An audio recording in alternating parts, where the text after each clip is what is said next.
Listo, profesora, la clase es suya. Ok, gracias César. Chicos, ¿qué tal? Buenas tardes. A ver, ustedes más o menos ya saben la dinámica de trabajo. Los he activado ahorita temporalmente. ¿Cómo están, chicos? ¿Qué tal? Miren, mi nombre es Buenas María Luz. tardes. ¿Qué tal? Mi nombre es María Luz Rojas. No sé si algunos me conocen. Vamos a...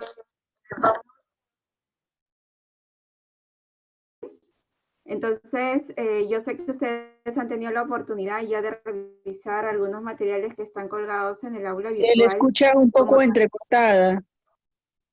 a ver, ¿ahora me escuchan mejor? O sea, sí suena bien, pero por momentos como que se entrecorta, pero en verdad sí se le escucha perfectamente, por momentos. Ya. A ver, lo que vamos a hacer, vamos a tratar, ojalá que no sea el internet, porque esté bien cerca del internet. A veces ustedes saben que con este problema, a esta hora todavía todo el mundo se va a estar conectando, pero vamos a tratar de que esto fluya bien. Lo que sí quisiera es que tratemos de participar en lo posible de forma ordenada, ya sea en el chat. Ustedes recuerden que pueden manejar el chat, pueden generar sus preguntas, e inmediatamente yo abordarlos. Si alguno de ustedes necesita intervenir, ustedes saben que en la parte donde figura la relación de todos ustedes hay una opción de levantar la mano en la cual inmediatamente yo los puedo activar para que puedan hablar. Así es que esperemos que esta dinámica virtual se nos acomode a todos. Yo sé que ya han tenido la experiencia en con los otros cursos, ¿sí? Bien, chicos, vamos a empezar. Vamos a empezar porque yo sé que ya han tenido la posibilidad de revisar la información. Vamos a revisar un Kahoot bien sencillo de 5 preguntas, en donde permita de alguna manera recoger un poquito los conocimientos previos que ustedes han tenido que ir alcanzando. ¿Dónde deben ingresar para los que de repente por primera vez van a jugar o interactuar con este Kahoot? Deben entrar a kahoot.it y va a salir, ahí lo pongo en el chat, ¿sí? Lo pueden hacer de su celular, de preferencia en su celular para que ustedes puedan también ver la pantalla, ¿sí? Porque a través de esta pantalla van a salir las preguntas, ¿ya? Y bueno, yo les voy a pasar, digamos, el código para que a este Kahoot. Ustedes saben que el tema de esta primera semana tiene que ver con lo que es el origen de la vida, características de los seres vivos, y terminamos con lo que son bioelementos. Por eso una de las preguntas del foro estaba orientado, por ejemplo, a la función importante que tiene el magnesio en nuestro metabolismo principalmente, ¿no? Por ahí muchos de ustedes han acertado con sus intervenciones, y vamos a ir consolidando por acá ciertos aspectos que quizás ha podido quedar en duda, ¿ya? Entonces voy a compartir con ustedes la pantalla donde se muestra el Kahoot.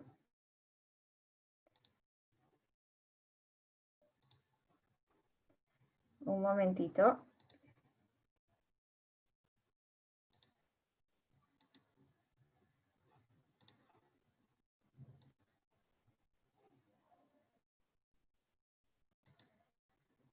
¿Sí? Voy a activar temporalmente el audio para todos. ¿Me escuchan? ¿Me escuchan bien?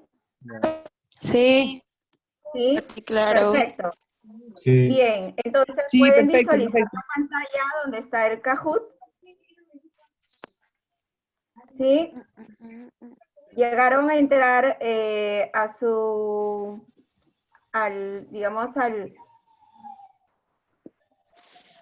llegaron a entrar a lo que, digamos, al acceso que les envié por el chat. El código, Miguel. Sí, ahí va. Ahí vamos con el código. Ahí está. No me ayudes, me estuve desvelado. Ah, sí, vos ese jueguito hace ya. Me ayudas, fe. Ay, me estoy dejando.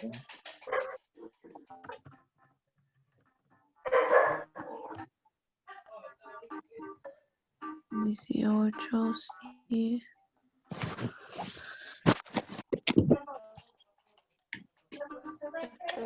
Este conectivo con el audio. Espere un rato.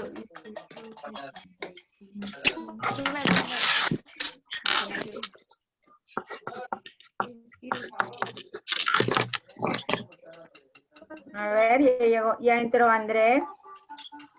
Rubén, muy bien.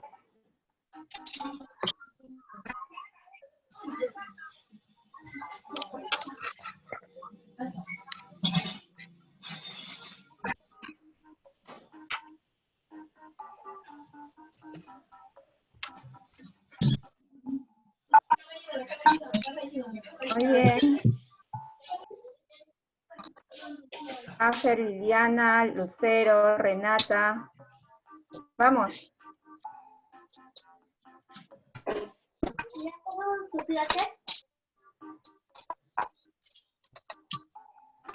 Alessandro.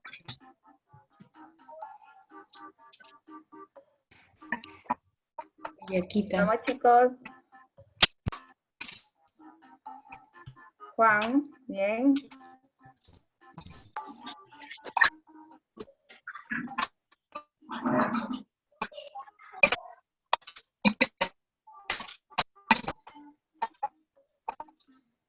A ver, somos en total 19.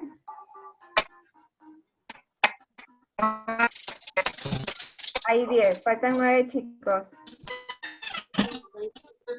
Te vi.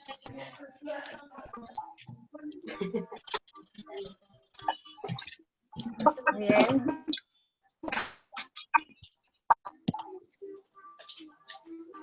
Pa, voy a jugar un juego, ayúdame. Un juego de preguntas. Sin ayuda, sin ayuda. Vamos chicos, vamos. Arriba, arriba. Bianca ya, María Fernanda ya está. Buenas, disculpe, ¿cómo entro al Kahoot? Ya, entre Rule. un explorador, coloca .i. Yo estoy, sí, kahoot.i. Ah, ya. Ya, lo voy a escribir nuevamente en el chat. Y le va a salir una pantalla en donde va a solicitarle el código. Y coloquen este pin, está acá arriba, que dice 187573. ¿Sí? Yo como estúpida queriendo bajar mi pantalla. Vamos, chicos. Jordan.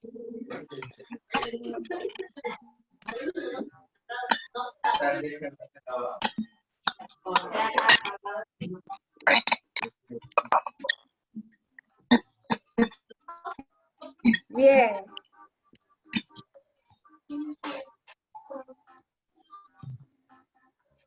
A ver, voy a silenciar a todos. ¿Ya? ¿Alguien más?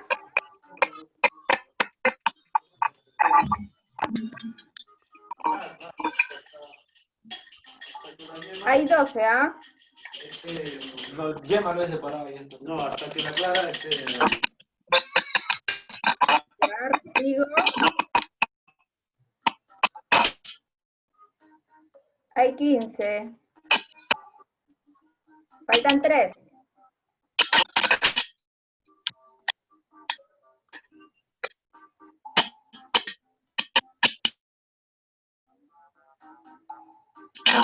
¿Nadie más? A ver, vamos a empezar, ¿ya? Voy a silenciar a todos. Y empezamos con el juego.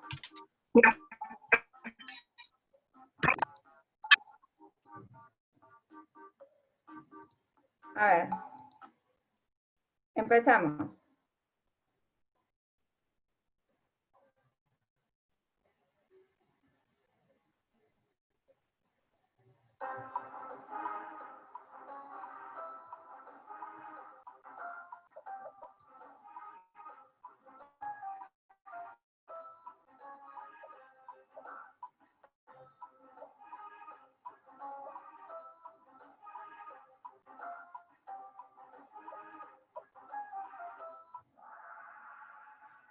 Uy, a ver, te dice, no es una característica en común entre todos los seres vivos.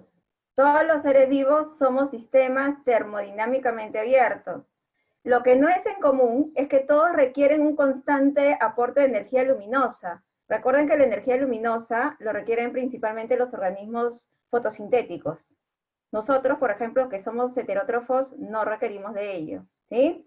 Vamos, lean bien la pregunta. Decía, no es una característica en común entre todos los seres vivos. Vamos con la siguiente. Vamos, Lucero va primero, después Bellita, y luego Renata.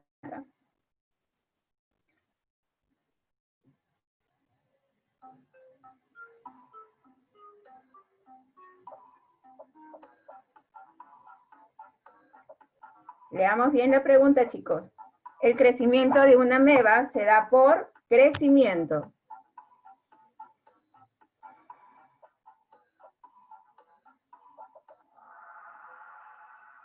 Ninguno. ¿Qué pasó, muchachos?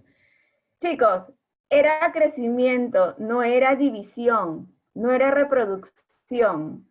Recuerden que la ameba es un organismo unicelular, ¿sí? Es un protista, es un protozoo, y la forma en crecer en los organismos unicelulares es aumentando el volumen celular. En el caso de nosotros que somos organismos multicelulares, crecemos aumentando el número de células, ¿sí? Siguiente. Missy, ¿cómo es su reproducción? La reproducción es asexual mediante fisión binaria. Eso sí, reproducirse Ya. es una cosa y otra cosa es crecer. Ok. ¿Sí? Bien. Sigamos.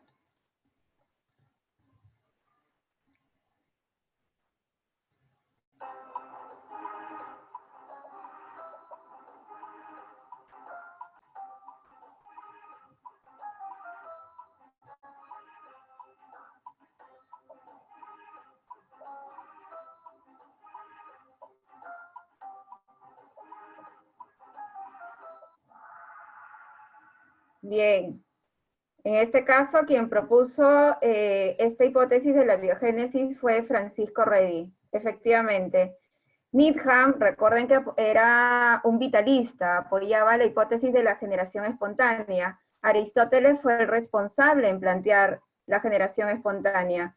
Y Pasteur fue quien finalmente demuestra que todos los seres vivos se originan de otro preexistente. O sea, me estoy refiriendo que demuestra la propuesta de Redi, ¿sí? De la hipótesis de la biogénesis. Vamos con el siguiente.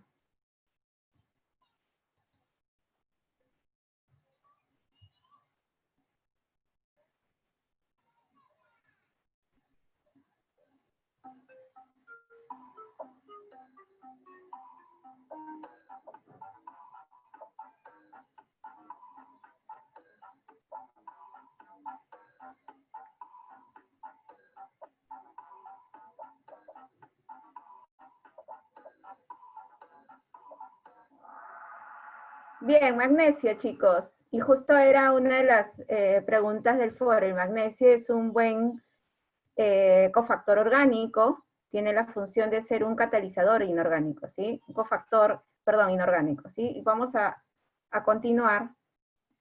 Y la última pregunta, MG, está primero.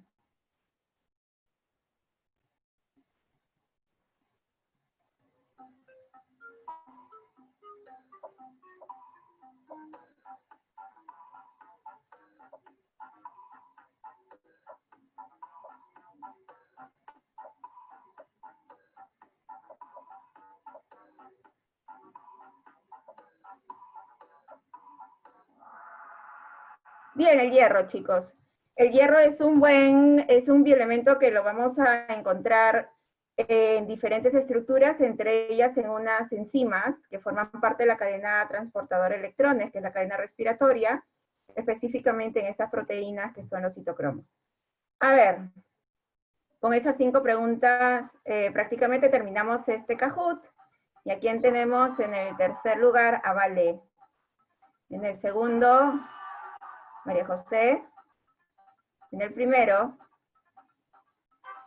Engie. Muy bien. Bien, chicos. Esto nos ha permitido de alguna manera un poco saber cómo están ustedes en cuanto a lo que son conocimientos previos, ¿sí? Y lo que vamos a hacer ahorita es básicamente trabajar ya con el tema en sí, ¿ya?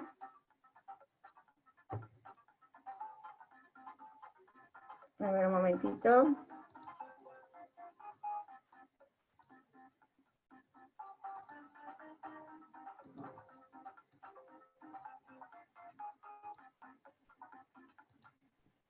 Bien. Bien, chicos, entonces, ¿qué es lo que vamos a hacer ahora? Vamos a empezar a abordar prácticamente la teoría de los temas que ustedes han ido leyendo, que ha estado disponible en el aula virtual.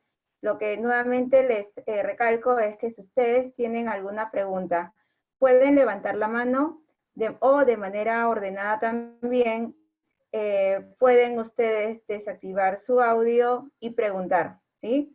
Tratemos de que esto fluya de la mejor manera para poder responder todas las inquietudes que ustedes tengan, ¿ya? Y vamos a ir resolviendo un poco también, afinando ciertos conceptos que es muy importante que ustedes tengan nociones de él. Bien, entonces, por el chat, si ustedes tienen alguna consulta, pueden escribir. Inmediatamente yo respondo porque el chat lo tengo abierto, así es que vamos trabajando. Miren, chicos, vamos a abordar lo que es partes generales de en sí del curso, ¿sí? Vamos a ver lo que es la biología en sí, como también abordar inmediatamente lo que son las características de los seres vivos. Yo ahorita estoy compartiendo la pantalla, ¿sí? La presentación, el PowerPoint. Este PowerPoint va a ser compartido también en el aula virtual, así es que yo les voy a pedir de que cualquier cosa, como les digo nuevamente, pregunten. Ustedes saben que la biología como ciencia ha ido desarrollándose a lo largo de estos años, a lo largo de tantos años, y en esta última época, de alguna manera, la biología ha ido creciendo justamente gracias al desarrollo también de la tecnología, ¿no? Nosotros vemos que dentro de las aplicaciones de la biología, ahora nosotros podemos abordar, por ejemplo, y comprender un poco de por qué suceden ciertos eventos, ciertas condiciones genéticas, ciertas enfermedades, porque de alguna manera ya el avance de la ciencia ha sido muy significativo en estas últimas épocas. Por ejemplo, acá ustedes ven un caso relacionado a lo que es un producto, un alimento transgénico, ¿sí? Y yo más bien quisiera preguntarle a algunos de ustedes, y quisiera voluntarios, ¿qué conocen de estos productos transgénicos? A ver, ¿quién se anima? O yo puedo preguntar al azar. A ver, chicos. ¿Nadie? María Fernanda. Creo que María son Fernanda. sustancias, Sí, hola, dime. sustancias que alteran la composición de los alimentos. Alteran la composición de los alimentos, de alguna manera puede indirectamente hacerlo, pero como bien lo están mencionando acá en el chat, por ejemplo, Juan Carlos indica que son productos modificados genéticamente, sí, como también lo indica Paola. Son productos en los que el hombre ha tenido que modificarlo genéticamente para darle una característica, ¿sí? Una característica particular que para el hombre es indispensable. Por ejemplo, dentro del campo de la biología, dentro de lo que es la ingeniería genética, dentro de lo que es la biotecnología también, lo que se hace justamente es producir este tipo de alimentos transgénicos para que puedan mejorar la calidad del producto que se va a exportar. Por ejemplo, ustedes ven acá en esta última imagen, ves este tubérculo, lo que es la papa. El de la izquierda es una imagen que corresponde a una papa transgénica y el de la derecha es una papa normal. ¿Qué tiene en particular esta papa transgénica? Es prácticamente un tubérculo en la que se ha incorporado un gen para que pueda protegerse frente a sus plagas, ¿sí?, naturales. Entonces no van a ser dañadas con facilidad, por lo tanto la producción va a ser mucho mejor, ¿sí? Y todo ello es gracias justamente al desarrollo de la biología. Como vamos a ver a lo largo del curso, vamos a hablar de las características de los seres vivos, después vamos a abordar lo que es la teoría, las teorías evolutivas, vamos a hablar también de lo que es genética, y en ese proceso nosotros vamos a comprender cómo es que la biología en sí ha ido creciendo, ha ido desarrollándose, como les digo, a pasos agigantados. Entonces, en ese sentido, nosotros vemos que también a lo largo de esta ciencia, vemos propuestas muy interesantes en la cual ha permitido seguir desarrollándonos más dentro del campo, ¿no? Por ejemplo, tenemos la teoría celular. Ustedes ven acá dos personajes muy importantes que fueron justamente los responsables en plantear esta teoría celular, quienes fueron Schleiden y Schwann. Por ejemplo, ellos dieron plantearon tres premisas muy importantes. Una de ellas está relacionada con uno de los puntos de la característica de los seres vivos, en la cual indican de que todo ser vivo se origina de todo ser vivo está formado por una célula, ¿sí? Y las células se originan de otra preexistente definitivamente, ¿sí?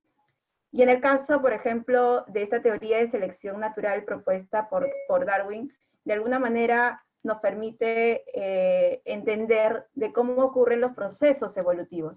Antes de Darwin también hubieron otras propuestas, pero fue justamente a través de esta observación minuciosa que hizo a estos pinzones, que pudo observar en las Islas Galápagos, permitió justamente ver ciertas características de cierta distribución de pinzones en las Islas Galápagos, que permitió entender que el ambiente selecciona los organismos que están mejor adaptados a él, ¿sí? Entonces, viendo ya en sí, digamos, aspectos muy generales de lo que es la biología en sí, nosotros vamos a abordar ya las características de los seres vivos, ¿sí? Dentro de sus intervenciones en los foros, ustedes mencionaron, pues, que indicaban que el virus, y quisiera abordar eso, y si hubiera alguna duda, por favor, ustedes inmediatamente intervengan, que los virus, de alguna manera, son estructuras que no están conformadas por células, y algunos habían considerado de que no son seres vivos porque no son estructuras complejas.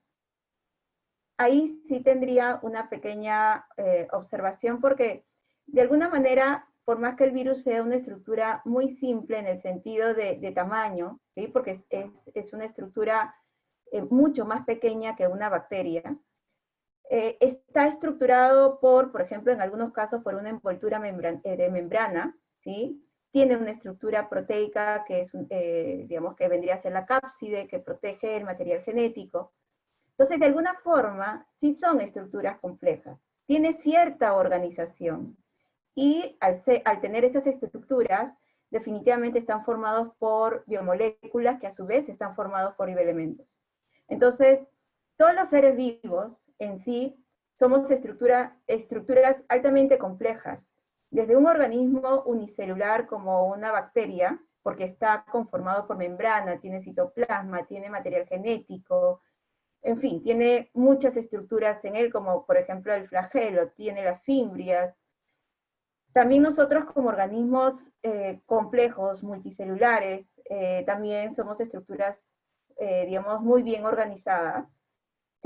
Estamos formados por células, por tejidos, por órganos, por aparatos y sistemas. Entonces, de alguna manera, si ustedes quisieron relacionar esta característica de los seres vivos con los virus, y considerando como una característica que lo excluye, yo más bien diría que sí lo va a incluir, ¿sí?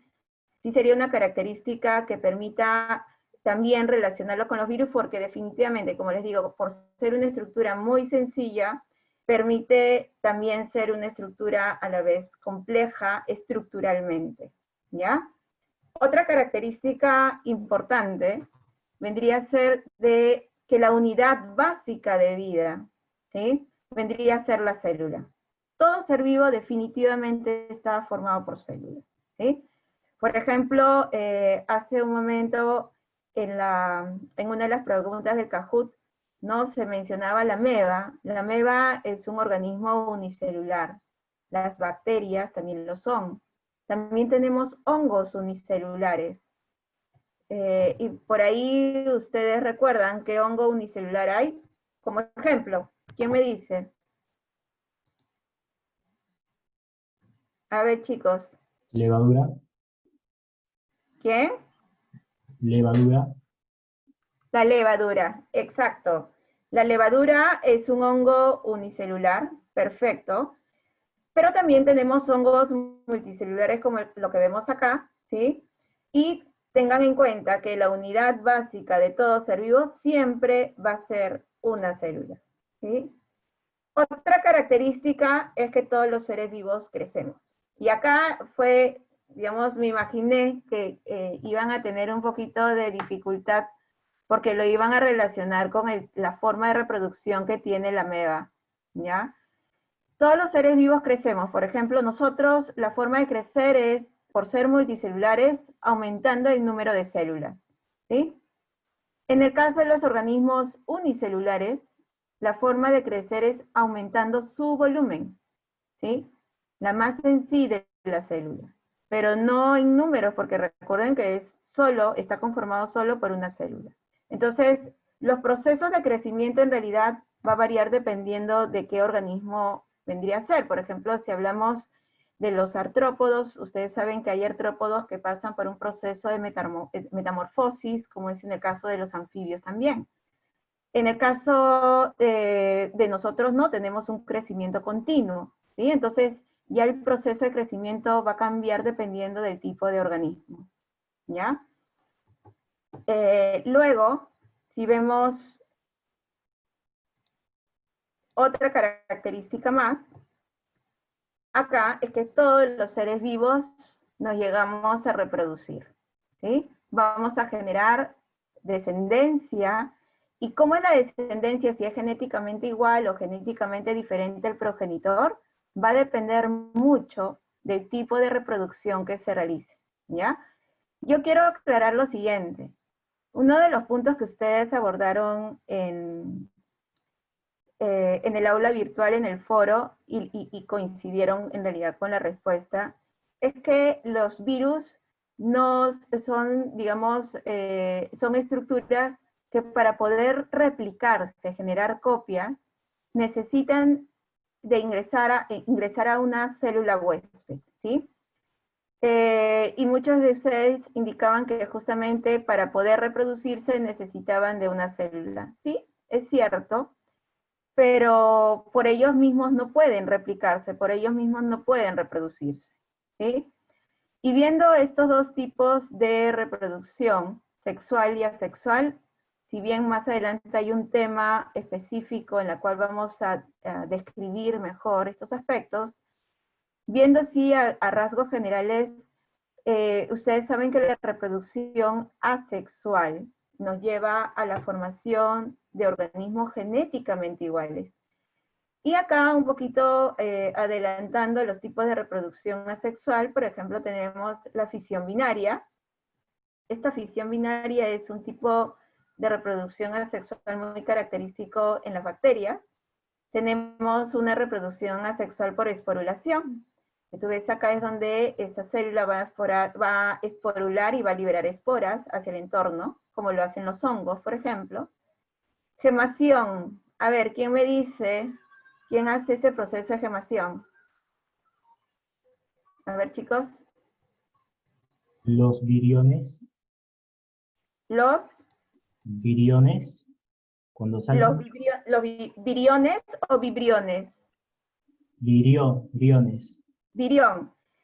A ver, en el caso de la gemación, virión, no. Los viriones es la forma extracelular del virus, ¿sí? Es una forma extracelular del virus, una forma en que se encuentra fuera, todavía el virus fuera de la célula. Raúl indica de que las esponjas realizan gemación, es cierto. Las esponjas pueden hacer gemación, las hidras también hacen gemación, las levaduras también realizan gemación, ¿sí? Y el proceso, por ejemplo, que ven ahí de fragmentación, tendríamos a la estrella de mar, como es el ejemplo característico, ¿no? Ellos tienen la capacidad de reproducirse sexual y asexualmente, y dentro del proceso sexual justamente es la fragmentación. Y si yo quisiera, bien, la planaria también hace, muy bien María Fernanda, la planaria también hace reproducción asexual por fragmentación, exacto. Y en el caso de la reproducción sexual, chicos, acá la característica o la definición importante de ese proceso es, primero, de que requiero de gametos, ¿sí? Células sexuales genéticamente diferentes que me va a permitir formar una descendencia también genéticamente distinto a los progenitores. Ojo, aclarando este aspecto. Cuando uno a veces pide un concepto de reproducción sexual, suelen decir que la reproducción sexual sí o sí se tiene que dar si es que hay la participación de dos parentales, dos progenitores. ¿Verdadero o falso? Necesito de dos progenitores para que pueda realizarse reproducción sexual. ¿Qué dicen? A ver, Frank, ¿está por ahí? Es obligatorio, es un requisito indispensable que tenga que haber dos progenitores para hacer reproducción sexual. Iliana dice que sí, Eduardo dice que sí, Frank también. Bueno, ¿y qué pasa, por ejemplo, de aquellos organismos que son hermafroditas y se autofecundan? ¿Qué dicen? Sale de lo que les he mencionado, lo que les he preguntado. Y es que, exacto, es falso en realidad. No necesito, no es obligatorio, no es un requisito de que para hacer reproducción sexual necesite de dos progenitores. Sí necesito de dos gametos genéticamente distintos, un espermatozoide y un óvulo. Pero puede haber un solo individuo, el responsable en formar los dos gametos, ¿sí? Así es que tengan en cuenta, por ahí mencionaron la lombriz de tierra. Efectivamente, la lombriz de tierra es hermafrodita, ¿sí? Entonces, tengan en cuenta de que para la reproducción sexual, dentro de lo que es el concepto, se requieren principalmente la participación de dos gametos. Efectivamente, Fernanda, no necesariamente de dos progenitores. Hay excepciones, y eso lo vamos a ir mencionando constantemente, ¿sí? Bien. Otra característica de los seres vivos es que va a haber una transferencia de características genéticas hereditarias a la descendencia desde los progenitores, ¿sí? Nosotros vamos a heredar esas características de nuestros padres, se transmite a través de los genes, de nuestro material genético, del ADN específicamente, ¿sí? Y bueno, este aspecto también lo vamos a ver más adelante cuando veamos genética, pero esta es una característica que todos los seres vivos lo tenemos. Otra característica importante es justamente el que tiene que ver con que somos capaces de poder variar y adaptarnos. Y eso, a fin de cuentas, dentro de un proceso de un tiempo muy largo, y dependiendo de las condiciones o situaciones en que una población se encuentre, a futuro, y en tiempos, como les digo, muy, muy prolongados, podemos ver de que ocurren procesos de evolución, ¿sí? Yo ahí sí quisiera preguntarles, ¿cómo es que nosotros dentro de una población, de una determinada especie, pueden generarse esas variedades, pueden darse esas variaciones dentro de una población?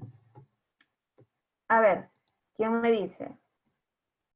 ¿Cuáles son esos factores que van a llevar a generar esa variación en nosotros? O sea, ¿por qué de repente dentro de nuestra población, ¿sí?, podemos tener personas que, digamos, con ciertas características permiten adaptarse mejor a otras, porque hay algunas mujeres, por ejemplo, que son inmunes al VIH, como ejemplo, ¿no? Por ahí Eduardo indica que los cambios climáticos son responsables de la variación. No necesariamente. Si esa variación nosotros queremos transmitirlo a la descendencia, no va a poder darse, ¿sí? Porque recuerden que estas variaciones tienen que perdurar en el tiempo, en la descendencia, ¿sí? Hablan de fenotipo y genotipo. Pero ¿cómo es que ese fenotipo cambia? Bueno, porque el genotipo también lo tiene que hacer, pero ¿cuál es ese factor importante que nos causa la variabilidad? La evolución. La evolución va a ser de alguna manera consecuencia de lo otro, ¿sí? La supervivencia de la especie. Supervivencia de la especie. No necesariamente, les cuento. A ver, chicos, dentro de una población, para que las especies puedan ser distintas, varíen, tengan características particulares, como les decía, unas se adaptan mejor que otras, unas son más resistentes a ciertas condiciones que otros. Tiene que ver, por ejemplo, con los procesos de mutaciones, y esas mutaciones son al azar. Tiene que ver con los procesos de recuerdan cuando, si ustedes han visto la división celular por meiosis, recuerdan el proceso de crossing over, recombinación genética en los cromosomas. Eso justamente es uno de los factores que causa la variabilidad, ¿sí? Por ejemplo, también la fecundación, también es responsable de la variabilidad. Entonces, al ser nosotros dentro de una población, especies que tenemos, una población de una determinada especie que tenemos características de alguna manera diferentes, nos va a permitir a algunos adaptarnos mejor a otros, y dependiendo de las condiciones, como bien ustedes han mencionado, las condiciones ambientales del entorno cambian, algunos pueden sobrevivir, seguir adaptándose, formando descendencia, pero pueden haber otros que no, ¿sí? Y lamentablemente en el tiempo, en el proceso, ya van a ir desapareciendo. Entonces, acá es importante que todos los seres vivos pasamos por ese proceso.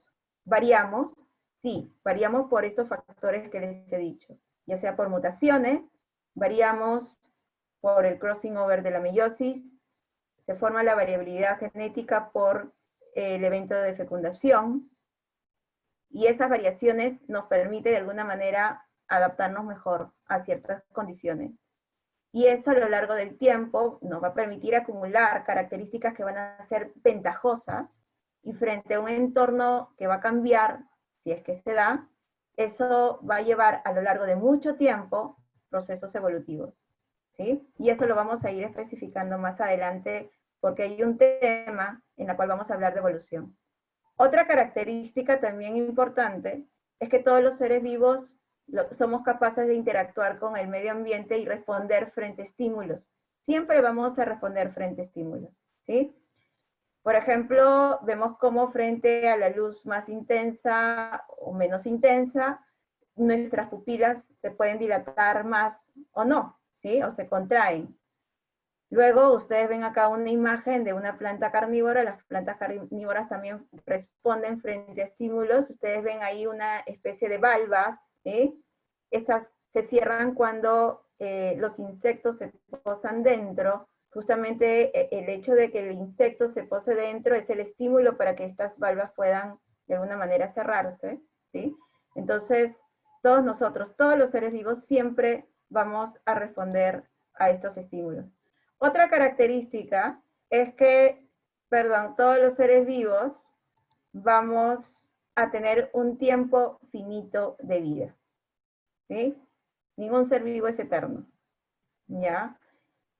Unos tienen mayor tiempo de vida, duran mucho más, son más longevos, otros simplemente pueden vivir horas, pueden vivir días, ¿sí? Eso va a depender mucho ya de la parte genética. Entonces, viendo otra característica más, y es que todos los seres vivos vamos a requerir un aporte importante, un aporte constante de energía, ¿sí? Y esto es un aspecto muy importante que ustedes tienen que recordar con respecto a los virus. Acertaron en el foro cuando indicaron de que los virus no tienen metabolismo propio. Efectivamente, ellos no pueden sintetizar su propia proteínas, ellos por sí solos no pueden reproducirse. Pero ¿qué es lo que hacen los virus? Necesitan ingresar a una célula huésped para poder hacer todo ello, ¿sí? Y utilizar toda la maquinaria metabólica de la célula para que los virus puedan replicarse. Entonces, nosotros siempre vamos a necesitar un aporte constante de energía, vamos a intercambiar materia y energía con nuestro entorno, ¿sí? Siempre, ¿ya? Por eso decimos que somos sistemas termodinámicamente abiertos, porque hay ese intercambio de energía, ¿sí? Con el entorno. Entonces, cuando nosotros hablamos, a ver, María Fernanda indica... María Fernanda indica, y tiene que ver con el aspecto anterior, de por qué ahora las personas antes vivían más tiempos y ahora se ha reducido los años de vida, ¿no? El tiempo de vida media ha disminuido. Puede ser un poco relativo dependiendo de ciertas zonas, ¿no? Por ejemplo, ustedes saben que en Europa las personas, hay personas, hay poblados donde son mucho más longevos que en otros países, y tiene que ver con el ritmo de vida. Tiene que ver, está muy relacionado el ritmo de vida, tiene que ver mucho con el estrés en el cual uno está inmerso constantemente. La alimentación es un aspecto muy importante, ¿sí? Y también definitivamente no podemos excluir la parte genética. Exacto, como bien dice Juan Carlos, la esperanza de vida. En algunos aumentan más, en ciertas zonas es mayor, en otras es menor. Y tiene que ver con estos factores, ¿sí? Factores pueden ser genéticos, sí. Hay familias, por ejemplo, que viven, pasan los 80, 90 años y están muy bien, muy lúcidos, pero hay otros que no, ¿sí? Y eso también tiene que ver con la parte genética. También se ha visto que vamos a mencionar este término que no está bien utilizado, pero es el que hasta ahora se utiliza, las razas. Por ejemplo, las personas que son de tez más oscura son ligeramente más longevos y envejecen, digamos, más lento, por así decirlo, y eso sí hay evidencias, hay estudios de ello con respecto a las personas que son de tez más clara, ¿sí? Entonces, ahí hay un aspecto genético definitivamente, ¿ya? Pero como les digo, también está la parte, los otros factores externos, ¿no? Como la alimentación, como también es el exponernos frente al estrés, ¿no? Al ritmo de trabajo, a la exigencia, etc. Entonces, hasta acá, chicos, hemos hablado todas las características que, digamos, tenemos todos los seres vivos, que tenemos en común, que compartimos todos los seres vivos. Y antes de pasar a lo que es el origen de la vida, quisiera saber si algunos de ustedes tienen alguna consulta. ¿Tienen alguna duda? ¿Ninguna? Bien, en realidad hay que ir relacionando, ¿sí? Entiendo que en una de las preguntas de Cajún no se ha podido, de alguna forma, no hemos podido llegar al 100%, no importa, ¿sí? Estamos aprendiendo, este es un proceso, así es que vamos a ir avanzando. Bien, entonces, de alguna forma, de alguna manera, nosotros muchas veces nos hemos preguntado, pues, cómo se han originado los seres vivos, ¿no? ¿Por qué existe toda esta diversidad de vida? Y hablo de diversidad de vida tanto en flora y fauna. Nos hemos preguntado cómo es que se ha originado la vida en la Tierra, y hay muchas propuestas, ¿sí? Hay muchas hipótesis, hay muchas teorías en la cual tratan de explicar cómo es que se dio la vida en la Tierra. Pero nosotros nos vamos a enfocar, digamos, a propuestas específicas, como por ejemplo, hablando un poco de la hipótesis de la generación espontánea, entendiendo también el contexto en esas épocas más antiguas en donde veían diferentes las cosas y cómo a partir digamos, el desarrollo de la ciencia hemos podido evidenciar pues que la vida se origina de otra preexistente, ¿no? Entonces ahí nosotros tendríamos que abordar lo que es esta hipótesis de la generación espontánea. Ustedes saben que el responsable en plantear esta hipótesis fue Aristóteles. Aristóteles indica de que los seres vivos en realidad no se originan de otro preexistente, sino más bien se origina de la materia inerte. ¿Y qué es lo que pasa? Es que la materia inerte de alguna manera ha tenido contacto, ¿sí? Ha tenido que interactuar supuestamente con el principio vital, y ustedes dirán que es el principio vital. El principio vital es algo que se encuentra en nuestro entorno, ¿sí? Por ejemplo, está en el aire. Ustedes me dirán, ¿pero qué es específicamente? Ni ellos pudieron explicarlo, ¿sí? Dicen que es una fuerza que está ahí. Entonces, este principio vital, al tener contacto con la materia inerte, lo que hizo es que esa materia inerte se convierta en nuevas formas de vida, ¿sí? Entonces, tanto así que, por ejemplo, Aristóteles planteó de que los cocodrilos, ¿sí? Mencionó que los cocodrilos se originaban a partir de los troncos viejos que caían, ¿no? De los árboles que caían al río. Entonces, esos troncos, al tener contacto con el principio vital, que no necesariamente está en el aire, también puede estar en el agua, puede estar en el fuego, puede estar en la tierra, en realidad, permitió que el principio vital permitió que el tronco en el tiempo se convirtiera en un cocodrilo. Bueno, son ideas, son posturas que en su tiempo, en su contexto, eran válidas, ¿sí? Y aquellos que apoyaban esta hipótesis de la generación espontánea eran conocidas como vitalistas, ¿sí? Entonces, ¿qué pasó? Sucedió de que en realidad Aristóteles había observado de que a partir de la carne que quedaba a exposición a la intemperie, después de varios días pudo visualizar que de él empezaban a surgir pequeñas larvas, ¿sí? Entonces él decía pues que gracias a este principio vital que se encuentra en el aire y con la interacción que va a tener con la carne, permitía que estas larvas puedan formarse. Pero nosotros sabemos que en realidad no sucede eso, ¿no? Sabemos que estas larvas crecen gracias a que de alguna manera las moscas ubican a la carne como una fuente importante de alimentos y ahí es donde colocan sus huevecillos, ¿sí? Y esos huevecillos, al estar, que son muy pequeños, que no se visualizan con facilidad, van a estar en la carne y luego, ustedes saben que después de tiempo va a eclosionar y va a formar las larvas. Bueno, eso es lo que no vio Aristóteles. Aristóteles simplemente vio que de la carne, después de días, surgen las larvas. Punto. Entonces, tanto así que esta propuesta era muy, digamos, validada en su época, llevó a que hubieran otros personajes en la historia que apoyaban justamente la hipótesis de la generación espontánea. Y ahí tenemos a Van Helmont. Van Helmont fue, digamos, el responsable en crear las famosas recetas, ¿no? Era así como una receta de cocina, decía, bueno, para poder crear ratones hay que hacer esto, ¿no? Junto trapo sucio, un pedazo de, una porción de trigo y otras cosas más, las coloco en la esquina de un ambiente a la intemperie y voy a ver que después de varias semanas de ese lugar van a salir ratones.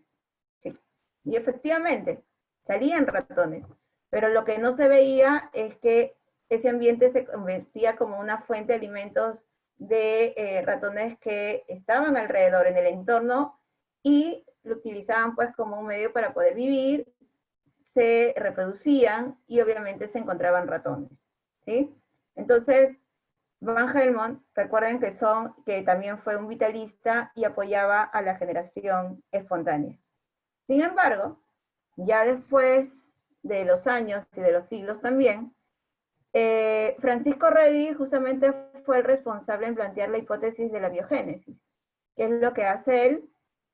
Él indica pues que los seres vivos no se originan de materia inerte, sino más bien se origina de otro preexistente, ¿sí? O sea, todo ser vivo siempre tiene que originarse de otro ser vivo.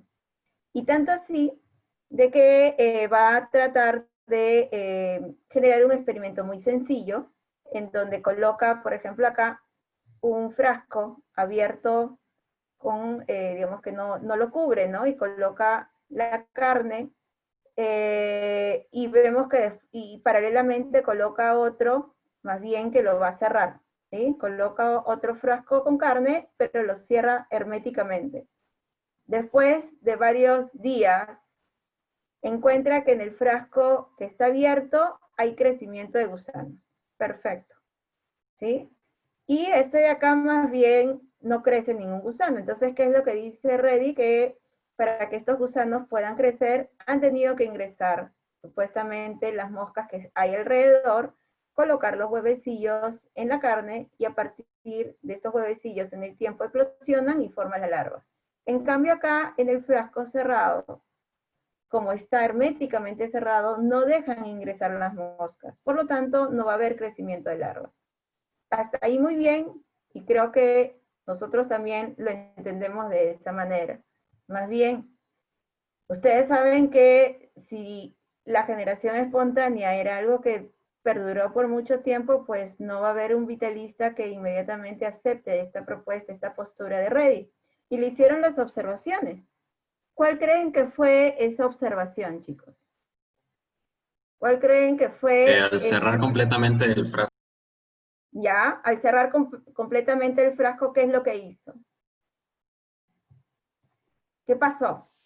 no entraba el principio vital, o sea, en forma de aire en este caso. Sí, exacto, Frank. Ese, digamos, principio vital que se encuentra en el aire para los vitalistas, ¿sí?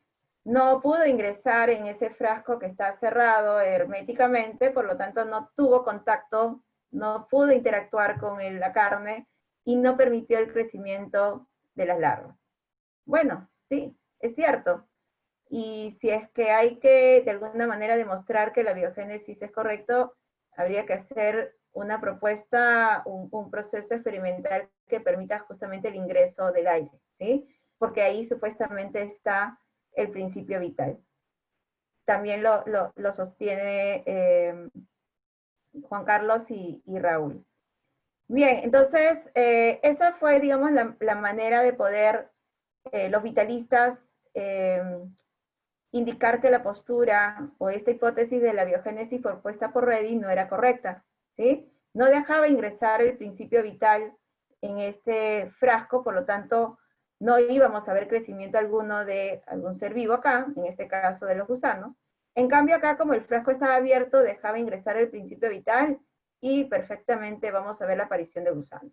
Bien, pero sabemos que eso no es correcto, pero en esa época lo validaron. Antes de continuar, hay que hacer un paréntesis porque es importante comprender lo siguiente.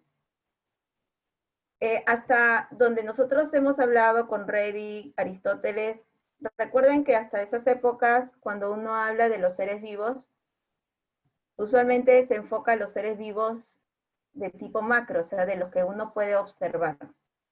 Hasta ese entonces, hasta en esas épocas, no se sabían que habían o existían microorganismos, ¿sí? Es por eso que acabo el paréntesis con Leeuwenhoek. Leeuwenhoek fue un personaje que no estaba, digamos, no fue un personaje de ciencia en el sentido de que él no se formó como científico, pero dentro de su, digamos, del campo en el cual él trabajaba, permitió desarrollar lentes de aumento, en donde le permitió observar pequeños organismos, ¿sí? Que él los denominó animalillos, a través de sus lentes de aumento. Por ejemplo, en momentos de ocio, lo que hacía era, con sus lentes de aumento, observar agua que estaba estancada, y de esa agua estancada había cosas muy pequeñitas que se movían. Entonces él empezó como que a darse cuenta de que los seres vivos no solo era lo que nosotros podíamos percibir fácilmente con la vista, sino también habían organismos muy pequeñitos, pequeñas formas de vida. Entonces, ¿por qué menciona Leeuwenhoek? Porque a partir de ahí, a partir de esta propuesta, más adelante, es que ya se sabe que hay seres vivos microscópicos, ¿sí? Y lo menciono porque más adelante, como todavía no se había comprobado la hipótesis de la biogénesis, todavía los vitalistas estaban, digamos, presentes en la historia. Y ahí tenemos una propuesta, un trabajo realizado por Needham, quien fue un sacerdote inglés. Él indica que quizás los seres vivos de gran tamaño, ¿sí? Es muy complejo decir que se forman por el principio vital, pero sí se pueden formar por principio vital estas formas de vida pequeñas, me estoy refiriendo a los microorganismos. Él hace un experimento bien sencillo. Él lo que hace es agarrar un frasco, en este caso como un balón que ven en la imagen de la derecha, le va a colocar un caldo de cultivo, que es un medio con nutrientes, en la cual permite el crecimiento de microorganismos. Y lo que va a hacer es, este frasco que está destapado, va a calentarlo, ¿sí? Lo calienta, simplemente, lo deja al entorno, y va a observar que después de días, horas más bien, el caldo de cultivo empieza a cambiar de color. Cuando cambia de color, puede ser un indicador de que hay crecimiento de microorganismos, ¿sí? Entonces, él indica de que estos microorganismos sí se generan por generación espontánea, ¿no? Aparte que solo calentó el frasco, ojo, ¿no? El caldo de cultivo, pero dejó el envase destapado, ¿sí? Entonces, para él era importante que ingrese el principio vital. Pero ¿qué sucedió después? Viene Spallanzani, justamente con una propuesta muy parecida a la que hizo Needham, ¿sí? Él también apoyaba a Redi, a esta hipótesis de la biogénesis, y lo que hace es también coger estos frascos, en este caso este matraz, en donde coloca un caldo de cultivo, ¿sí? Este medio con nutrientes, pero no lo va a calentar, sino más bien lo va a hervir, ¿sí? Ustedes saben que el hervir, en este caso, ya sea el caldo de cultivo o hasta el agua, lo que estamos haciendo es matar microorganismos, esterilizarlos. Entonces, vamos a ver que al hervir este caldo de cultivo, lo que va a ocurrir es que después de hervirlo, lo va a tapar y lo va a dejar a la intemperie. Y va a tener dos muestras. Una que hirvió y lo deja destapado, y otra que lo hirvió pero lo deja tapado. Y nuevamente observan que el que está tapado no hay crecimiento de microorganismo porque no se generó el cambio de color en el medio.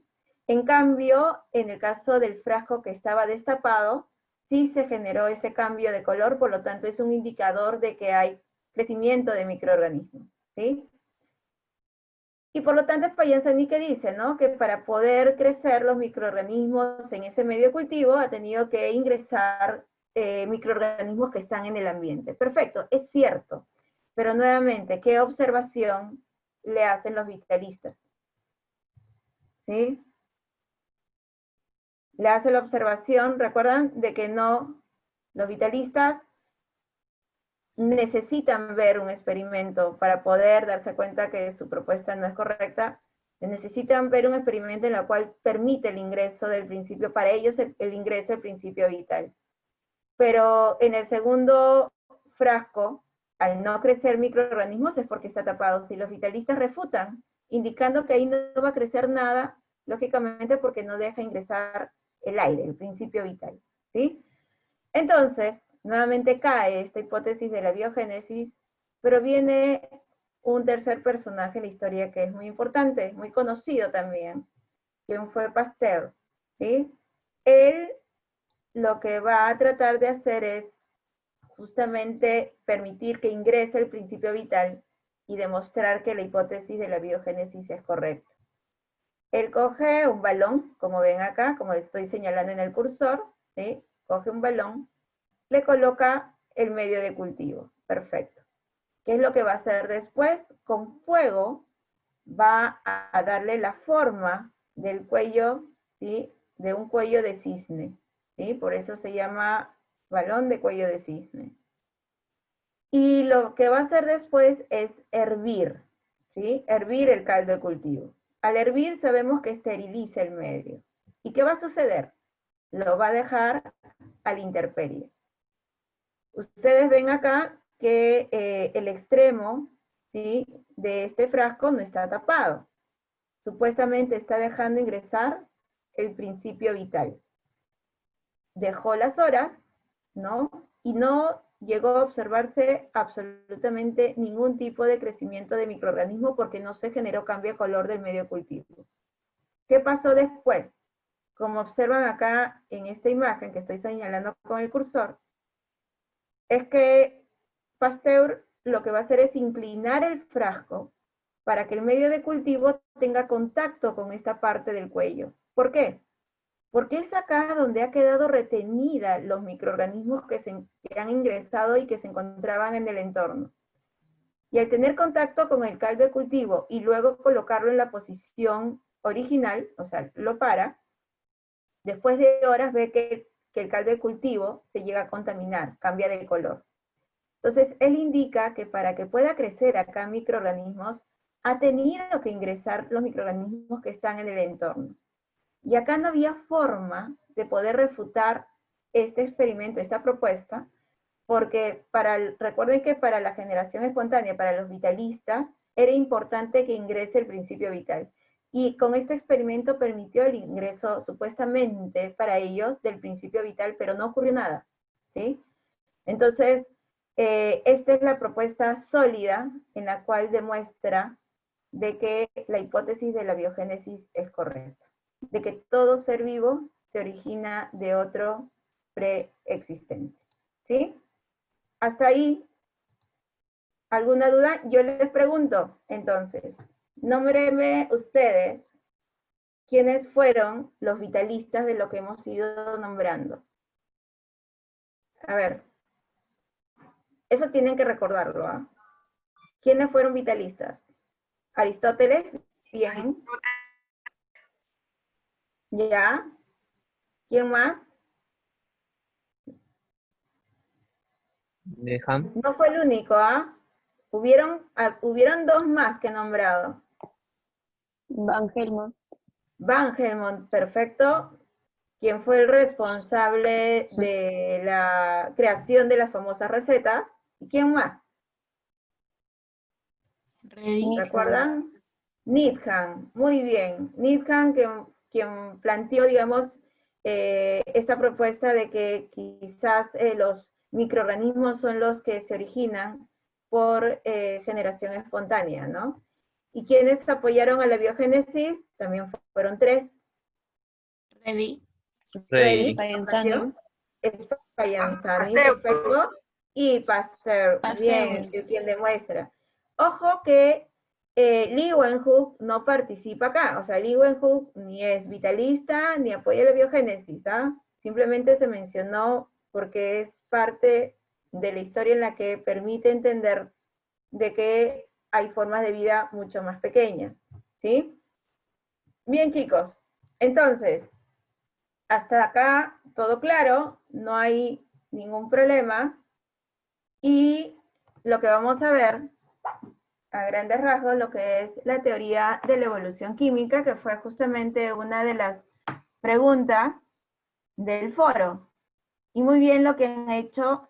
Justo ahí yo hice una acotación, de que si es que la teoría de Oparin, de la evolución química, hablaba acerca de cómo se formaron las primeras células. ¿Qué dicen?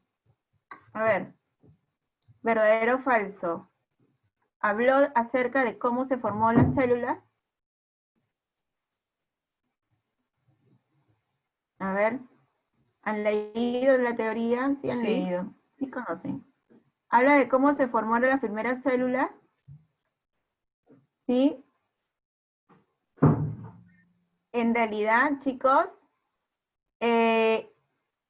lo que hace, o lo que dice Oparin es hablar de un proceso o tratar de explicar cómo ocurrió la formación de compuestos orgánicos a partir de los inorgánicos.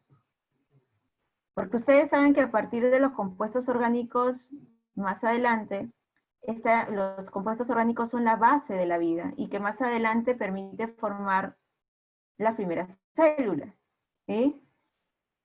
Y es por eso que se llama teoría de evolución química. O sea, se refiere a cómo es que se fueron formando los compuestos orgánicos a partir de lo inorgánico. Es ahí donde se basa la propuesta de Oparin. Ahora, que más adelante se indique de que sí, que a partir de ahí se formaran los coacervados, se formen los coacervados, que se formen las primeras estructuras de membrana que permita delimitar lo que hay dentro y fuera de una célula, y que en el tiempo ya se formen las primeras células, ya es otra cosa. Pero en realidad Oparin se enfocó principalmente en entender, explicar cómo es que se formaron los compuestos orgánicos en la Tierra primitiva a partir de los compuestos inorgánicos. Hasta ahí llegó principalmente Oparin, ¿sí? Entonces, como ustedes bien lo han descrito en el foro, Oparin describe que la Tierra primitiva tenían condiciones muy adversas a lo que existe actualmente, ¿no? Por ejemplo, la atmósfera era reductora, no había oxígeno, no había O2, ¿sí? Molecular, no había ozono tampoco. Sí había átomos de oxígeno definitivamente, porque había agua, había CO2, etc. Pero como moléculas no había.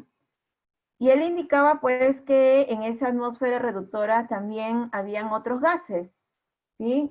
En altas concentraciones, que lo hacían muy tóxicas, por así decirlo, ¿no? Abundaba lo que era el metano, amoníaco, dióxido de carbono, hidrógeno, ¿sí? Nitrógeno también.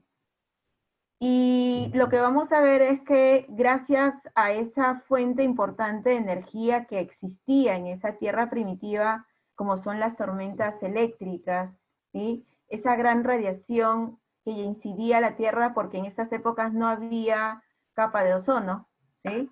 Esas erupciones volcánicas, toda esa gran cantidad de energía permitió que estos compuestos inorgánicos empezaran a interactuar, a reaccionar entre sí, para luego condensarse, y estas finalmente fueron depositándose en el agua, en el mar, en donde formaron este caldo orgánico, ¿sí? Entonces, lo que llega a indicar, y hace pues diferentes anotaciones, diferentes propuestas, es que a partir de estos compuestos inorgánicos, en fin, hay muchos más, permitió formar estas diferentes estructuras orgánicas. Por ejemplo, él planteaba teóricamente de que se podrían formar aminoácidos, que se podían formar monosacáridos, que se podían formar bases nitrogenadas, ¿sí? Y que estos compuestos orgánicos, como les había mencionado, se fueron depositando en el agua, ¿sí? Formaron este caldo orgánico, en donde finalmente en el tiempo se pudo observar estos coacervados. Ustedes saben que los coacervados son estos agregados moleculares orgánicos que son complejos de alguna manera, y que en el tiempo se cree, se piensa que estos coacervados ya permitieron, en base a su reorganización, ¿sí? Formación ya de estructuras como que de membranas sencillas, empezó ya a delimitarse y permitir la formación de la primera célula. Ahora, lo que no pudo hacer Oparin en su época fue demostrarlo experimentalmente, pero quien sí pudo hacerlo fue Miller, ¿sí? Miller lo que hizo fue crear, ¿sí? Construir un dispositivo muy sencillo, como ven acá, en donde va a condicionar, ¿sí? Va a crear estas condiciones que existían en la Tierra primitiva. Por ejemplo, acá agua hirviendo, porque digamos simularía esas formas de agua que existían en la Tierra, que eran muy calientes, por las altas temperaturas también que habían. Por acá, en este compartimento, por ejemplo, estaban esos gases que abundaban en la Tierra, en la atmósfera primitiva, como metano, amoníaco, etc. Ustedes ven acá asociados a electrodos, que supuestamente serían esas tormentas eléctricas que se dan con gran frecuencia, ¿no? Simulando esas tormentas eléctricas. Y cuando hizo funcionar este dispositivo, lo que finalmente obtuvo en esta fuente de agua fue encontrar 19 moléculas orgánicas, ¿sí? No digo 19 aminoácidos, a veces uno se confunde, no. Pudo encontrar 19 compuestos orgánicos, entre ellos carbohidratos, entre ellos aminoácidos, entre ellos bases nitrogenadas. Entonces la propuesta de Oparin, por lo que él indica, sí es posible, ¿no? Miller finalmente llega a demostrar que los compuestos orgánicos se originan a partir de los compuestos, de otros compuestos inorgánicos, ¿sí? Entonces, esto es lo que principalmente aborda Oparin, ¿sí? Pero así como hay esta postura, ustedes saben que también hay otras, ¿no? Por ejemplo, el creacionismo es otra postura más, en donde de alguna manera intervienen ahí las diversas religiones que existen en el mundo, en donde mencionan pues que Dios, ¿sí?, es el responsable en crear a los seres vivos, ¿no? Entonces, es una postura en la cual obviamente se respeta. Y también tenemos otra más. ¿Sí? Ustedes de repente en la primera lectura de hace semanas atrás pudieron encontrar y leer acerca de la panspermia, que fue propuesto por Arrhenius. Él indica que la vida en realidad llegó del espacio exterior, ¿sí?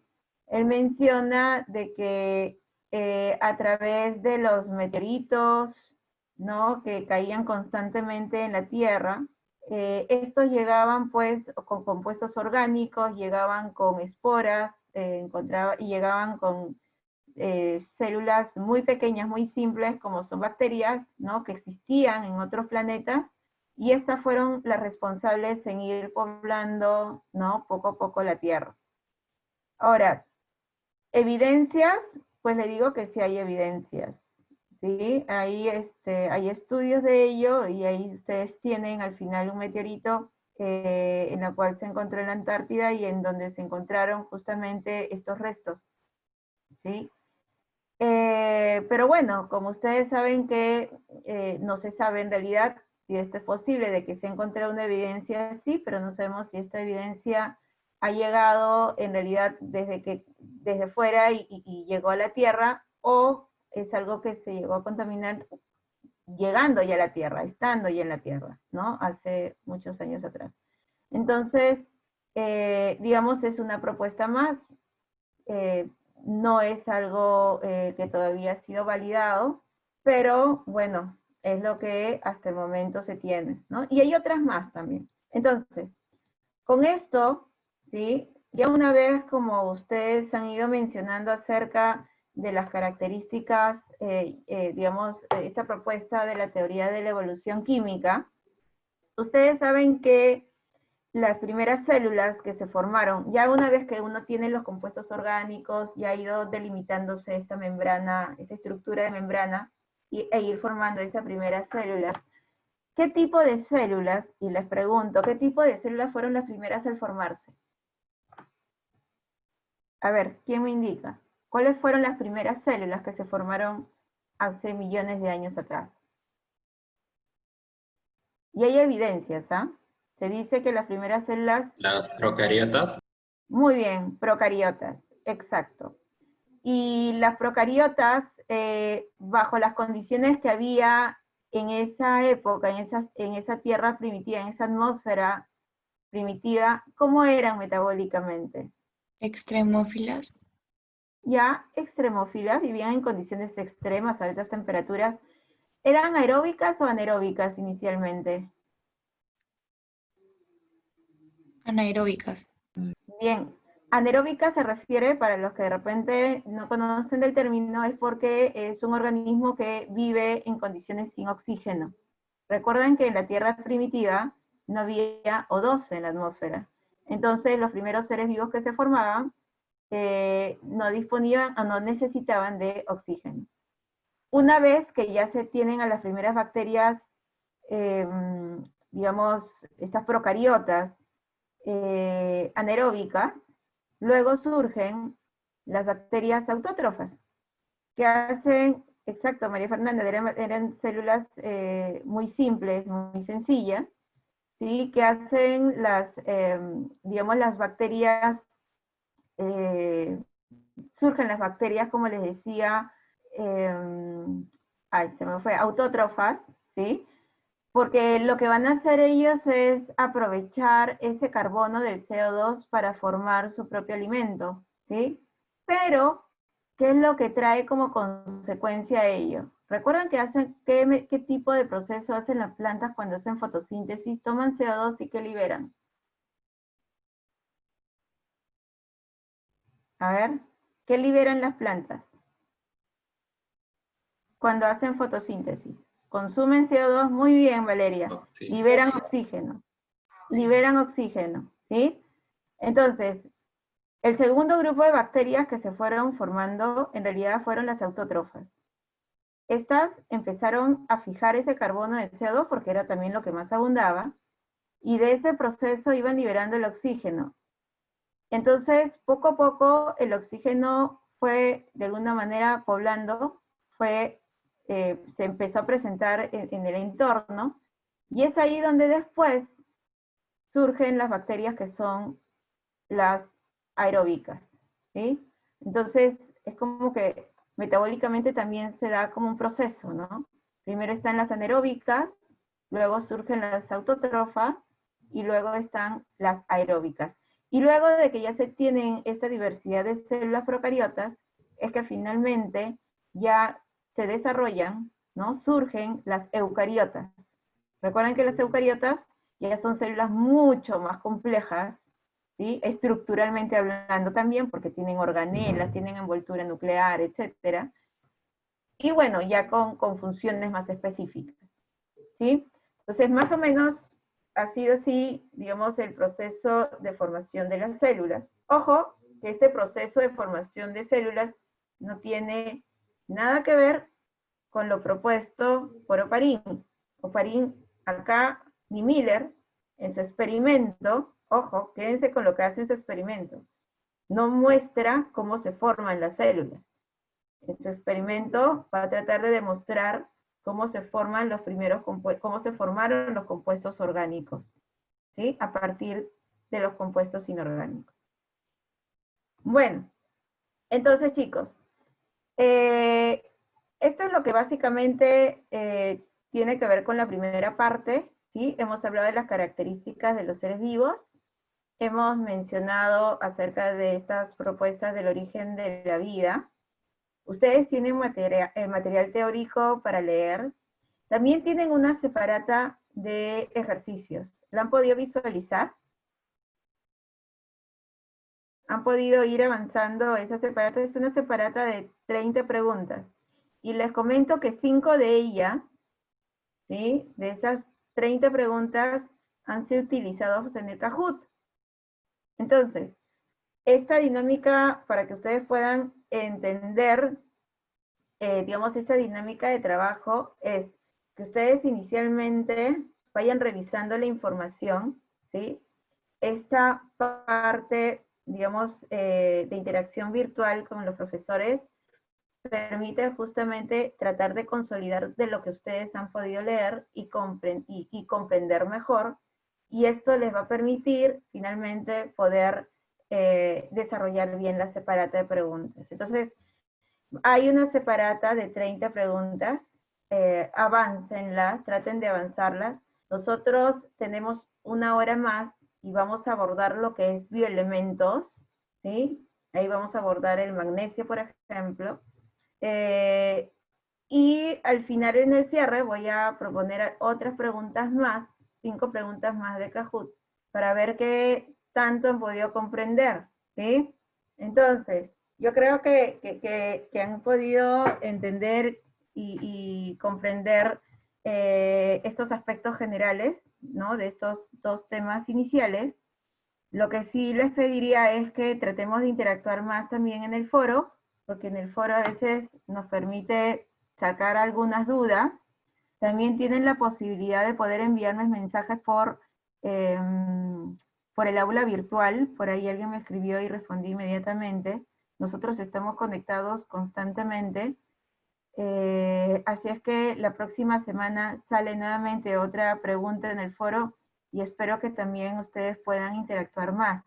Utilicen esa plataforma para poder avanzar y comprender, sacarse de dudas, ¿no? Porque de alguna manera les va a permitir también avanzar con esos temas. Estos primeros temas son sencillos, chicos, ¿sí? O sea, donde quizás se puede tornar un poquito más complejo cuando empecemos a ver procesos, ¿sí? Por ejemplo, la replicación, la transcripción, traducción. Ahí sí vamos a utilizar animaciones, videos, que definitivamente les va a servir.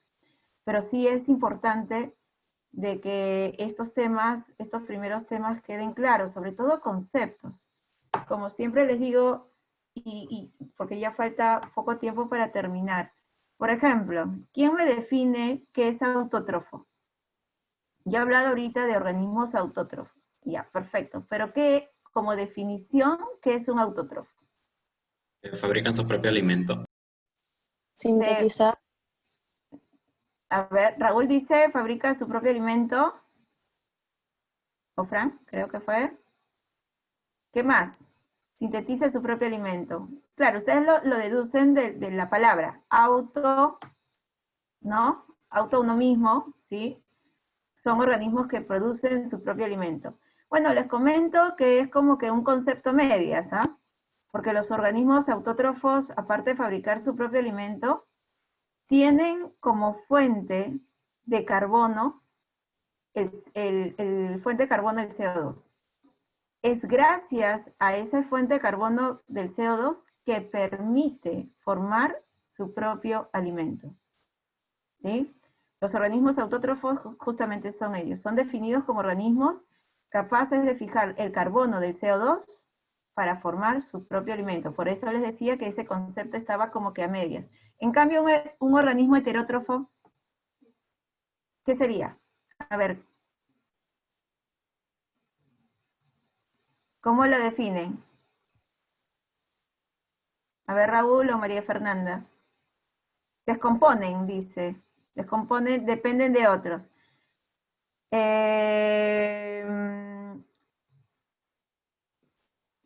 A ver, un organismo heterótrofo más bien es la diferencia entre autótrofo y heterótrofo se basa en la fuente de carbono.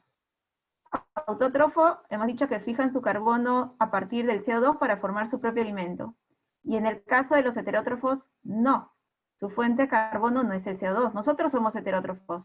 Nuestra fuente de carbono son los compuestos orgánicos que consumimos. ¿Sí? Esa es la diferencia. Lucero, tú me mencionas si es que los autótrofos son los que transforman la energía luminosa en energía mecánica. Más bien energía química. ¿Sí? No, y ese es un concepto de transformar la energía luminosa en química. Ese es el concepto de los organismos fotosintéticos. ¿Sí? Recuerden, por eso les decía, es importante manejar términos, conceptos.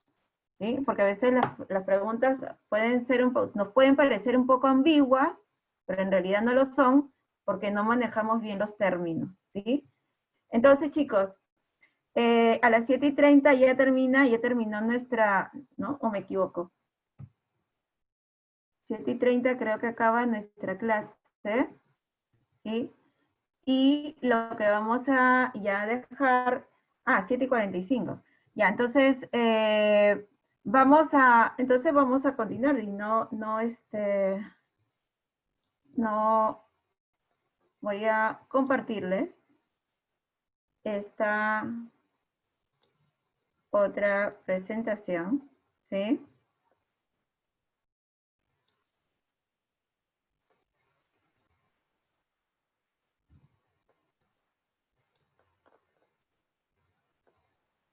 Acá está. Bien. Entonces, chicos, miren. Acá ustedes, parte también del tema de esta semana, es abordar hasta lo que son bioelementos, ¿sí? Lo que es agua y carbohidratos, agua, ácidos y bases y sales, como carbohidratos se tocan la siguiente semana, ¿ya? Entonces, vamos a empezar con uno de los aspectos que, describiendo un poquito acerca de estos bioelementos, ustedes saben que todos los seres vivos, así como lo han mencionado, somos organismos muy complejos, ¿sí? Estructuralmente somos muy complejos. Si vemos una célula, solo un organismo procariota, una bacteria, por más sencilla que sea en comparación a una eucariota, recuerden que está delimitado por membrana, tiene fosfolípidos, tiene citoplasma, tiene material genético, y la membrana está formada por compuestos orgánicos, tienen lípidos, tienen proteínas, ¿sí? Y a la vez los fosfolípidos están formados por bioelementos. Y en realidad los bioelementos están como que divididos en dos grupos, y se clasifican de acuerdo a su abundancia. Tenemos los bioelementos mayores, que justamente son el famoso CHON, ¿no? El carbono, hidrógeno, oxígeno y nitrógeno, porque es lo que más prácticamente abunda. Y tenemos los bioelementos menores, ¿sí? Que se encuentran en menor porcentaje, pero son importantes en nosotros. Por ejemplo, acá nosotros tenemos al azufre. El azufre es un bioelemento menor que dentro de, digamos, podemos encontrarlo formando parte dentro de dos aminoácidos importantes. Por ejemplo, acá tenemos a la metionina como aminoácido y vemos acá encerrado en un círculo el azufre. Tenemos a la cisteína también, que tiene azufre en su composición, ¿sí? Y bueno, acá la cisteína, vemos dentro el azufre forma el grupo sulfidrilo. Ustedes han escuchado seguro los puentes disulfuro, ¿sí? En el caso de, se forman en las proteínas, los puentes disulfuros se forman justamente entre grupos sulfidrilos de dos cisteínas que pueden interactuar una con otra, ¿ya?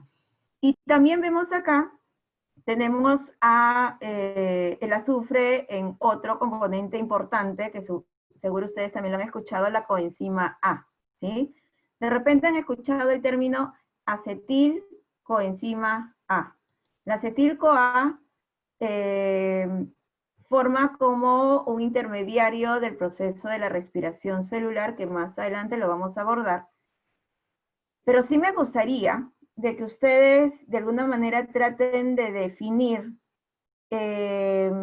digamos, el término coenzima. María Fernanda, tú me preguntas si los elementos menores son como es igual a oligoelementos. Sí, es que, ¿saben qué, chicos? Hay diferentes autores en la cual tienen diferentes criterios de poder clasificar a los bioelementos. Según la cantidad, ¿sí? Por ejemplo, según su importancia, ¿sí? Por ejemplo, hay primarios y hay los secundarios, ¿sí? Muchos, en este caso, los bioelementos mayores en mayor abundancia, que son, como les digo, carbono, hidrógeno, oxígeno, nitrógeno. Los oligoelementos, porque se llaman así porque se necesitan en menor cantidad, ¿sí? Estos serían como los bioelementos menores, o también llamados oligoelementos, ¿sí? Bien, entonces, les preguntaba, ¿cómo definen ustedes la coenzima? ¿Qué es una coenzima? Recuerden que siempre es importante que cuando ustedes empecemos nosotros a hablar y ven un término que no entiendan, es importante consultarlo, porque si nos quedamos con esa duda y yo sigo explicando, de repente ustedes no terminan de relacionar ese término con todo el concepto que estamos trabajando, ¿sí? ¿Qué entienden ustedes por coenzimas? A ver, ¿quién me dice?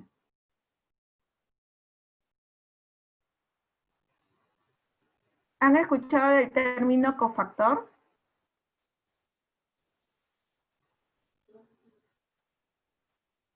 ¿No? A ver. El término coenzima. Enzima es una proteína, ¿sí? Es una proteína que es un catalizador. El cofactor, por ejemplo, como el zinc, como Oliver bien lo ha mencionado, sí, el zinc es un cofactor, pero ¿cómo entendemos el término cofactor o coenzima? A ver, les voy a explicar acá. ¿Ya? A ver, chicos.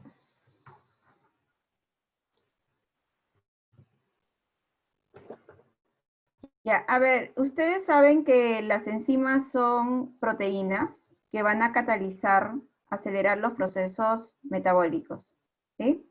Entonces, a ver, lo voy a hacer de rojo. Hay enzimas, ¿sí? Ustedes saben que las enzimas tienen un lugar específico, ¿sí? Esta es una enzima. Tienen un lugar específico donde se une el sustrato, ¿sí? Este es el sustrato. Este lugar específico vendría a ser, se llama sitio activo. Entonces, cuando el sustrato se une a la enzima, el sustrato se convierte en producto. Perfecto. Pero hay otras enzimas que para poder catalizar a su sustrato y convertirlo en producto, requiere de un cofactor. Requiere que se asocie en él una estructura, ¿sí? Ya sea de naturaleza orgánica o de repente inorgánica, que permita justamente hacer que la enzima pueda catalizar. Entonces, este cofactor puede ser de dos naturalezas. Puede ser orgánico, ¿sí? Puede ser orgánico o puede ser inorgánico. Entonces, los cofactores inorgánicos son el magnesio, el zinc, el cobre, el hierro. Y los orgánicos son llamadas coenzimas. Es por eso que esta coenzima es considerado un cofactor orgánico, ¿sí?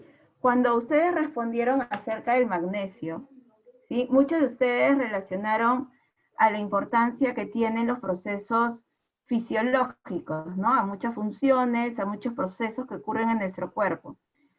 Pero en realidad la pregunta estaba más dirigida dentro de este concepto. El magnesio, como otros bioelementos menores, son buenos cofactores. Son cofactores que al asociarse a las enzimas, permiten que estas enzimas puedan catalizar, ¿sí? Entonces, sin esos cofactores, las enzimas no catalizan.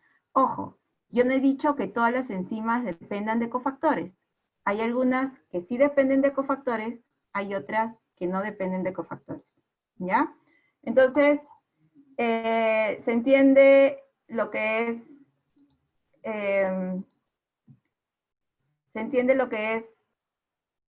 el término coenzima, ¿sí? Bien, Valeria. Valeria indica el cofactor ayuda al acople de la enzima con el sustrato. Perfecto, sí, ese es el concepto de un cofactor. Y en el caso de la coenzima, entonces la coenzima sería un cofactor, pero de naturaleza orgánica, ¿sí? Cofactor orgánico. ¿Ya? Catalizador es aquel que acelera procesos. En este caso, por ejemplo, las enzimas son catalizadores, pero los cofactores no lo son, ¿sí? Los cofactores es como que ese elemento importante que necesita que la enzima se asocie a él para que la enzima pueda catalizar. Si ese cofactor no está, la enzima no cataliza, ¿sí? Entonces, tenemos acá otro elemento menor que vendría a ser el fósforo, ¿sí? El fósforo podemos encontrarlo, por ejemplo, en los ácidos nucleicos, dentro de los nucleótidos, ya sea ADN o ARN, ¿sí? Tienen ese grupo fosfato. Gracias a ese grupo fosfato que tienen los ácidos nucleicos es que le da esa naturaleza ácida, ¿sí? También lo podemos encontrar formando parte de la membrana celular, ¿ya? Justamente este grupo fosfato de los fosfolípidos que están en la membrana celular le da justamente esa característica polar, la cual permite asociarse al agua, ¿sí? Y también puede estar en otras coenzimas. Hay cofactores orgánicos que tienen fosfatos. A ver, ¿quién recuerda?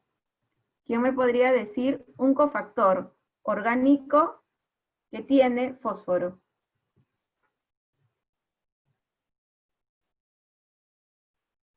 ¿Nada? Yo les escribo en el chat. ¿Recuerdan ese cofactor? A los que lo han podido ver, igual lo vamos a ver más adelante, no es importante que lo sepan ahora. Ese es un cofactor, ¿sí? Transfiere electrones en el proceso de fotosíntesis, ¿sí? Y como ves, NADP es un cofactor que tiene ese grupo fosfato. ¿Ya? Bien. ¿Dónde más? A ver, otro bioelemento menor.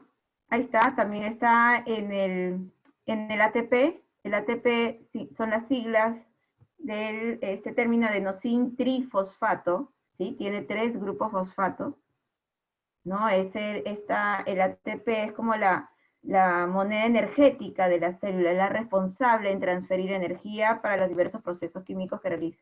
Y acá está el famoso magnesio, ¿sí?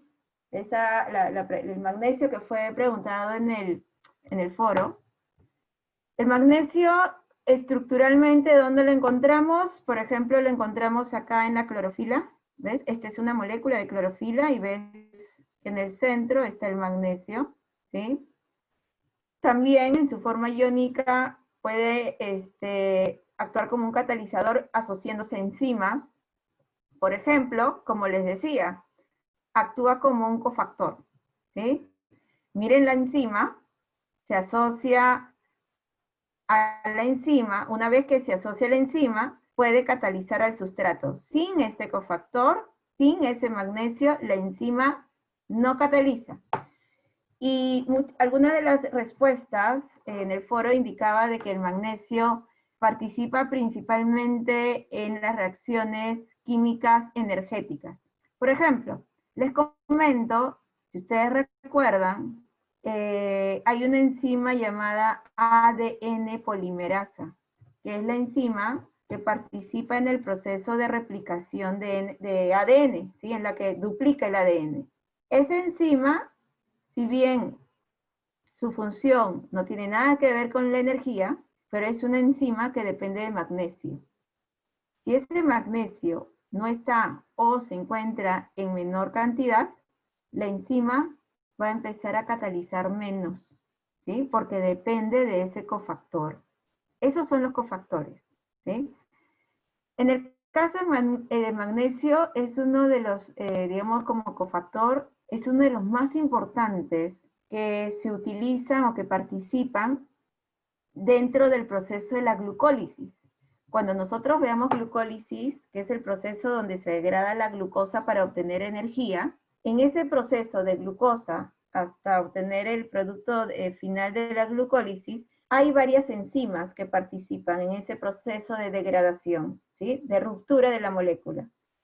En todo ese proceso de degradación, de ruptura, vamos a ver esas enzimas, muchas de ellas, de las 10 prácticamente 9, dependen de magnesio. Entonces, para que vean que el magnesio es muy importante en ese proceso. Ahora, relacionen, y acá los invito a relacionar y a pensar, ¿por qué el magnesio, ¿no? ¿Por qué el nombre de magnesol? ¿Por qué ese producto de magnesol está relacionado a como un producto que nos permite a darnos más energía, mayor vigor? Justamente por eso, porque es como un suplemento ese magnesol. Nos permite incorporar a nuestro cuerpo ese magnesio, sí, que de repente nos está haciendo falta porque no estamos teniendo una buena alimentación, por ejemplo, y lo que va a hacer al tener esa cantidad de magnesio adecuada en nuestro organismo, en nuestras células, va a hacer que los procesos energéticos empiecen a darse correctamente, porque las enzimas, como ya tienen disponibilidad de magnesio, empiecen a actuar, ¿sí? Es por eso que ese producto del magnesol se relaciona mucho a la parte energética, ¿no? O sea, así te lo venden, ¿no? Toma magnesol para que te pueda dar, para que puedas obtener energía. Y no es que obtengas energía directamente en magnesio, no. El magnesio ahí está actuando en procesos metabólicos de energía que nos permite justamente producir ese ATP que nos hace falta. activando las enzimas que participan en todos esos procesos energéticos. ¿Sí? Bien. Bueno, chicos, entonces, creo que nos pasamos un poquito de tiempo. Creo que quedó claro y hemos respondido las preguntas del foro. Ya sabemos qué es lo que hizo Parín, cuál fue la propuesta que planteó en la hipótesis de la evolución química. Ya sabemos la razón por la que, digamos, los virus no son seres vivos, y también ya sabemos por qué es importante el magnesio. Ojo, están preguntando acerca del azufre. El azufre lo encontramos en 2 aminoácidos importantes, metionina y cisteína. Y también lo encontramos, María Fernanda, en la coenzima A. ¿Sí? Esos son los ejemplos que están en el texto, en el libro, y hay que tenerlos presentes. ¿Sí? Bueno, chicos, ha sido un gusto tenerlos. Así es que vamos a reencontrarnos nuevamente el sábado. Cuídense mucho. Gracias. Ya nos estamos viendo pronto. Esperemos vernos de acá a un mes presencialmente. Chao, mi, fue un gusto. Cuídense Hasta- bastante, chicos. cuídense. Que les vaya muy bien. Bye. Chao, bye. Chao. Chao. Chao, Chao, chao.